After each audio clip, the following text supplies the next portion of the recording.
নমস্কার, আশা করছি আপনারা সকলেই খুব ভালো আছেন। আমার নতুন একটি ব্লগে আপনাদের সবাইকে স্বাগত। দুদিন থেকে জিয়ার বাবার খুব ঠান্ডা লেগেছে, আর ঠান্ডা লাগলে তো মুখে একদমই স্বাদ থাকে না, তাই দুদিন থেকে খেতেও পারছে না। তো আজকে ভেবেছি কিছু ঝাল ঝাল একটা কিছু বানাবো। তো যাই এখন রান্নাঘরে, চলুন কিছু একটা বানাই। আজ বানাবো একটু পেঁয়াজের লঙ্কা বাটা। এই সর্দি কাশির মধ্যে একটু ঝাল ঝাল যে কোনো বাটা দিয়ে ভাত খেতে কিন্তু বেশ লাগে। অন্য কোনো সময় যদি বানাই তখন কাঁচা লঙ্কা দিয়েই বানাই আর ঝালটা কম দিই, কিন্তু আজকে একটু বেশি করে ঝাল দিয়ে বেশ ভালো করে বানাবো। তো অনেকগুলোই শুকনো লঙ্কা নিয়ে নিয়েছি আর আজকে শুকনো লঙ্কা দিয়েই বানাবো।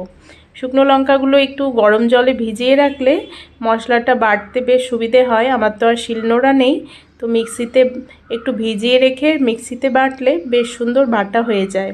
তো এটা একটু আধা ঘন্টা মতো ভিজতে থাকুক। যেহেতু পেঁয়াজের লঙ্কা বাটা, সেই জন্য পেঁয়াজটা একটু বেশি করে নিতে হবে। আমি এখানে 3টে বড় বড় সাইজের পেঁয়াজ ভালো করে কুচিয়ে নিয়েছি। এবার তেলের মধ্যে দিয়ে দিলাম। এবার এটা একটু ভালো করে ভেজে নেব। দিয়ে দিচ্ছি ওপর থেকে নুন, যাতে পেঁয়াজটা নরম হয়ে যায় আর তাড়াতাড়ি ভাজাটাও হয়ে যায়। তো পেঁয়াজটা আস্তে আস্তে ভাজা হতে থাকুক। এদিকে আমি বাকি মশলাটা করে নেব। ভিজিয়ে রেখেছিলাম যে শুকনো লঙ্কাটা, সেটা দিয়ে দিচ্ছি। তার সাথে দিয়ে দিচ্ছি বেশ খানিকটা রসুন। আমি এখানে ওই 2টো মতো রসুন দিয়েছি। আর দিয়ে দিচ্ছি কালো জিরে। এই কালো জিরেটা কিন্তু এই সর্দি কাশির জন্য ভীষণ উপকারী, খাওয়াটা ভীষণই ভালো। তো এবার ওই গরম জল দিয়ে যে ভিজিয়ে রেখেছিলাম সেই জলটা একটু দিয়ে মিক্সিতে এবার পেস্ট করে নেব। এবার দিয়ে দিচ্ছি হলুদ গুঁড়ো আর দিয়ে দিলাম এই মশলাটা। এবার খুব ভালো করে সময় নিয়ে গ্যাসের ফ্লেমটা কমিয়ে দিয়ে খুব ভালো করে এটাকে কষাতে হবে যতক্ষণ না জলটা শুকিয়ে তেল ছেড়ে দিচ্ছে। এই দেখুন, আমার পেঁয়াজের লঙ্কা বাটা একদম রেডি।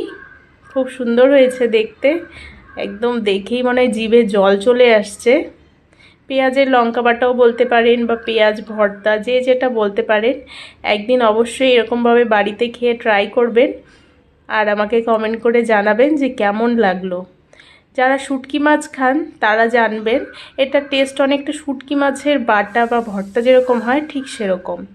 খেতে বসে এটা খেয়ে আমার তো নাক কান দিয়ে ধোঁয়া বেরোচ্ছিল, এত ঝাল হয়েছিল, কিন্তু খেতে খুব ভালোও লাগছিল গরম গরম ভাতে এই বাটা দিয়ে। আমার ভিডিওগুলো যদি আপনাদের ভালো লাগে তাহলে চ্যানেলটি সাবস্ক্রাইব করে অবশ্যই পাশে থাকবেন আর ভিডিওটি দেখার